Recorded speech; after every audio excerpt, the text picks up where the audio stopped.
The angle में आप सभी का स्वागत है। इस वक्त की अहम खबरें लेकर मैं हूं आपके साथ नीतू शर्मा। सबसे पहले नजर डालेंगे हेडलाइंस पर।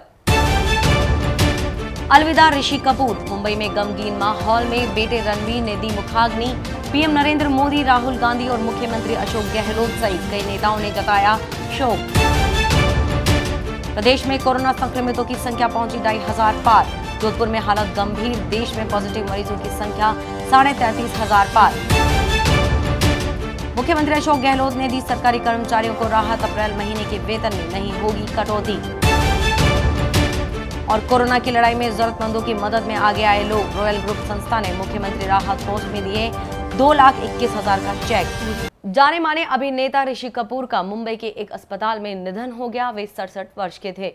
कपूर लंबे समय से कैंसर से जूझ रहे थे। तबीयत बिगड़ने के बाद बुधवार को उन्हें एचएन रिलायंस अस्पताल में भर्ती कराया गया था। अमेरिका में कैंसर का इलाज कराने के बाद वे पिछले साल सितंबर में भारत लौटे थे। फरवरी में भी तबीयत खराब होने की वजह से उन्हें 2 बार अस्पताल में भर्ती कराया गया।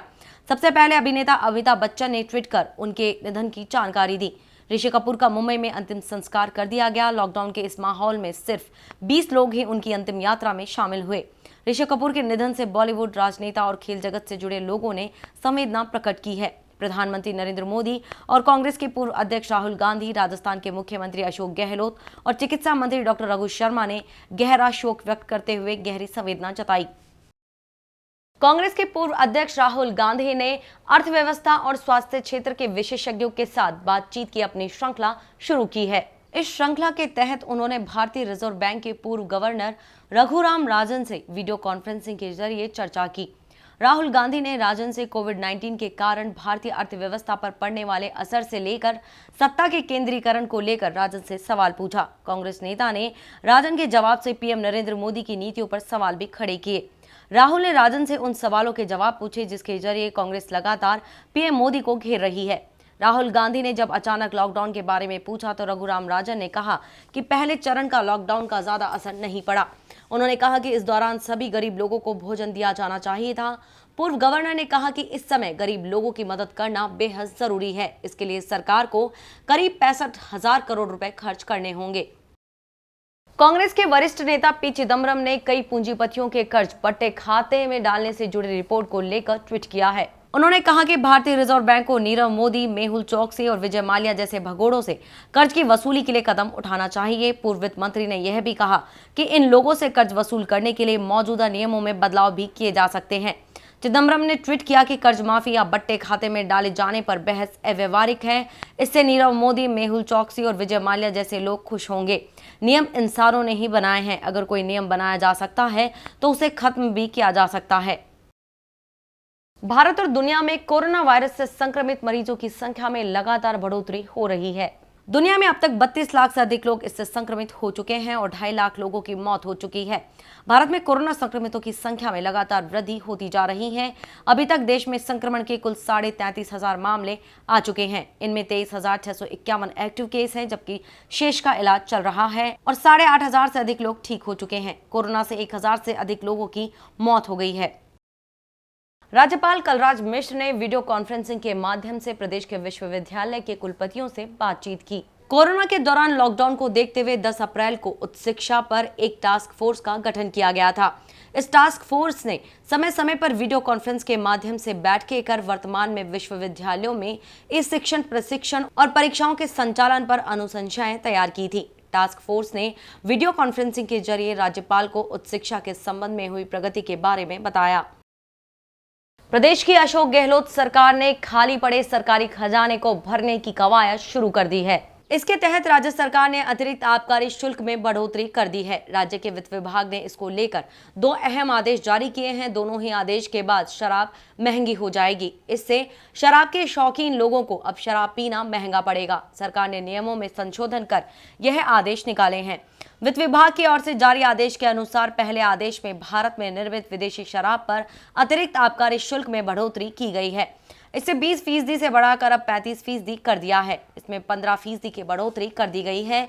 वहीं बियर की दरों पर लागू अतिरिक्त आबकारी शुल्क को 35% से बढ़ाकर 45% कर दिया गया है। इसमें 10% की बढ़ोतरी की गई है, जबकि दूसरे आदेश में बॉटलिंग फीस में बढ़ोतरी की गई है। इसमें देशी शराब पर 20 रुपए बॉटलिंग फीस में बढ़ोतरी की गई है। राजस्थान में निर्मित शराब पर 50 रुपए बॉटलिंग फीस में बढ़ोतरी की गई है। कोरोना वायरस के चलते फैले संक्रमण संकट और लॉकडाउन के बीच प्रदेश की अशोक गहलोत सरकार ने कर्मचारी वर्ग को बड़ी राहत दी है। सरकार ने कर्मचारियों के अप्रैल के महीने में वेतन कटौती नहीं करने का निर्णय लिया है। राज्य सरकार आईएएस अफसर से लेकर चतुर्थ श्रेणी के कर्मचारियों को अप्रैल महीने का पूरा वेतन देगी। मार्च के महीने में कर्मचारियों के वेतन का कुछ हिस्सा स्थगित कर दिया गया था। सरकार के इस निर्णय से कर्मचारियों को बड़ी राहत मिली है। मुख्य सचिव डीबी गुप्ता ने बताया कि सभी कर्मचारियों को अप्रैल का पूरा वेतन मिलेगा। आईएएस और आरएएस अफसरों के वेतन में भी कटौती नहीं होगी। मुख्य सचिव ने स्पष्ट कर दिया है कि वेतन का जो हिस्सा स्थगित किया गया था वह कर्मचारियों को मिलेगा। उन्होंने कहा, जो कर्मचारी रिटायर होने वाला है उसे स्थगित किए गए वेतन का हिस्सा तुरंत मिल जाएगा। राजस्थान में कोरोना पॉजिटिव केसों में वृद्धि होती जा रही है। सबसे ज्यादा केस आज जोधपुर से आए हैं। राजस्थान राज्य स्वास्थ्य विभाग की ओर से जारी आंकड़ों के मुताबिक शाम 5 बजे तक 118 नए पॉजिटिव केस सामने आए और 3 की मौत हुई है। इनमें जोधपुर में 83, जयपुर में 21, अजमेर में 4, चित्तौड़गढ़ में 3, कोटा और टोंक में 2, अलवर 12 और धौलपुर में 1 मामले शामिल हैं। इसके बाद राज्य में संक्रमितों की कुल संख्या 2556 हो गई है, जिसमें से 836 लोग ठीक हो चुके हैं और 58 लोगों की मौत हो गई है। वहीं चिकित्सा मंत्री डॉक्टर रघु शर्मा ने बताया कि वर्तमान में 8800 जांच प्रतिदिन करने की क्षमता विभाग ने विकसित कर ली है। स्वास्थ्य मंत्री ने कहा कि विभाग ने जांच की क्षमता में तो इजाफा कर लिया, लेकिन आरएनए एक्सट्रैक्शन किट और पीसीआर किट बराबर संख्या में मिलती रही तो सैंपल्स की पेंडेंसी नहीं रहेगी और इससे कोरोना संक्रमितों की वास्तविक संख्या का पता चल सकेगा। उन्होंने कहा कि जितनी ज्यादा जांचें होंगी उतनी ही जल्द हम इस महामारी से छुटकारा पा सकेंगे। राजस्थान में आज सुबह 9 बजे जो रिपोर्ट हमको मिली उसके मुताबिक पॉजिटिव केसेस की संख्या 2524 है और 3 जिले जिनमें इक्के दुक्के केसेस थे वहां अब 0 आ गई है पॉजिटिव केसेस की संख्या। 4 जिले पहले ही संक्रमण मुक्त थे।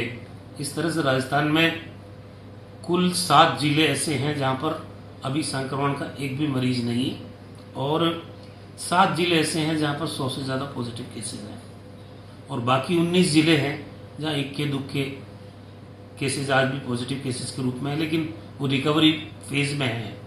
खुशी की बात यह है कि 827 लोगों को पॉजिटिव से हमने नेगेटिव भी किया है और करीब 600 लोगों को डिस्चार्ज भी कर दिया है और जो लोग 1000 से ज़्यादा लोग वार्डों में भर्ती है अलग अलग अस्पतालों के अंदर और जो सामान्य अस्पताल में भर्ती हैं 4800 के करीब लोग, वो सब अंडर कंट्रोल सिचुएशन में है। आईसीयू में सिर्फ 9 लोग हैं, उनमें से भी 2 लोग वेंटिलेटर पे हैं। तो राजस्थान में जिस तरह हमने टेस्ट करने की क्षमता को बढ़ाया है, कल तक जो हमारे पास टेस्टिंग कैपेसिटी बढ़ी वो 8800 टेस्ट पर डे करने की रही, जो आज और कल में करीब 10,000 के ऊपर चली जाएगी। राजस्थान पुलिस लॉकडाउन और कर्फ्यू का उल्लंघन करने वालों के खिलाफ सख्त कार्रवाई कर रही है।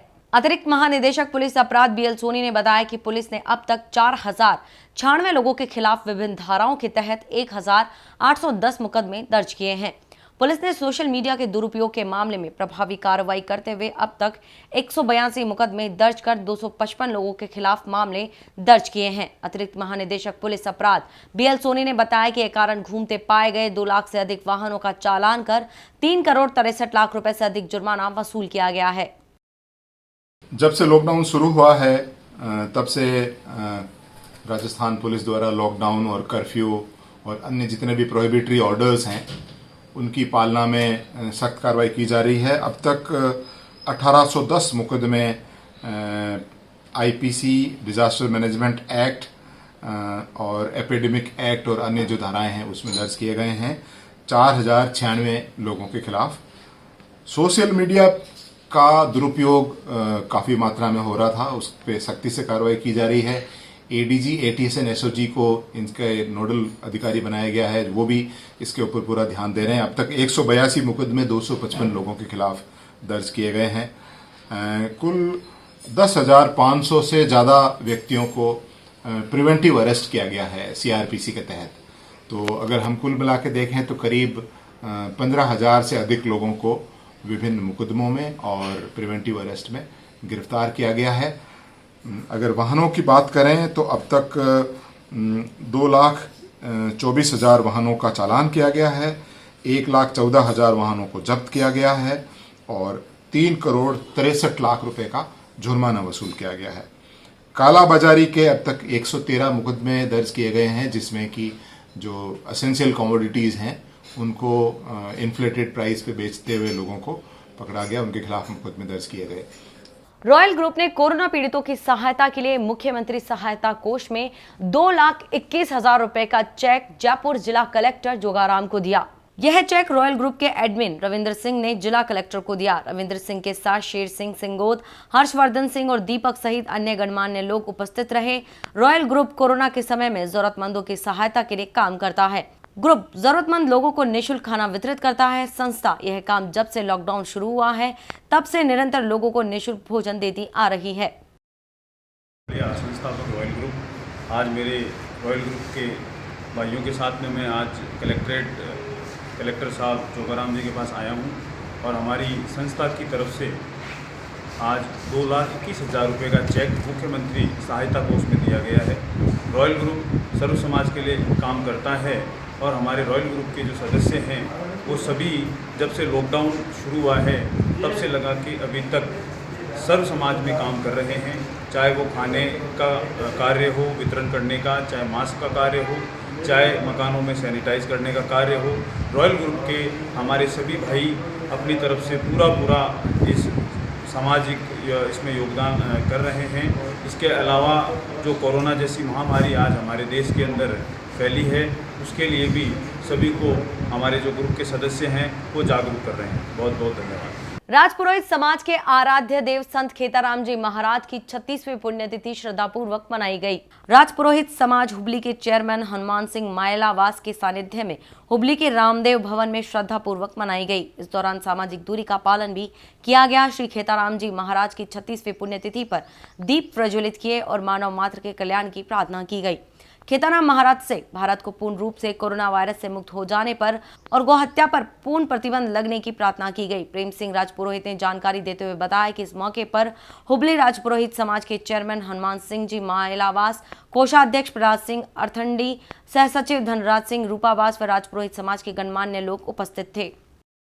सप्ताह के चौथे कारोबारी दिन भर के उतार चढ़ाव के बाद शेयर बाजार हरे निशान पर बंद हुआ। बॉम्बे स्टॉक एक्सचेंज का प्रमुख इंडेक्स सेंसेक्स 997.46 अंक की बढ़त के साथ 33,717.62 के स्तर पर बंद हुआ। वहीं नेशनल स्टॉक एक्सचेंज का निफ्टी 306.55 अंक की तेजी के साथ 9,859.90 के स्तर पर बंद हुआ।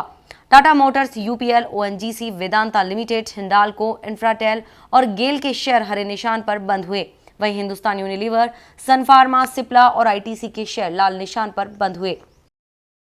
इस बुलेटिन में ये थी अभी तक की खास खबरें। देखते रहिए द एंगल। नमस्कार।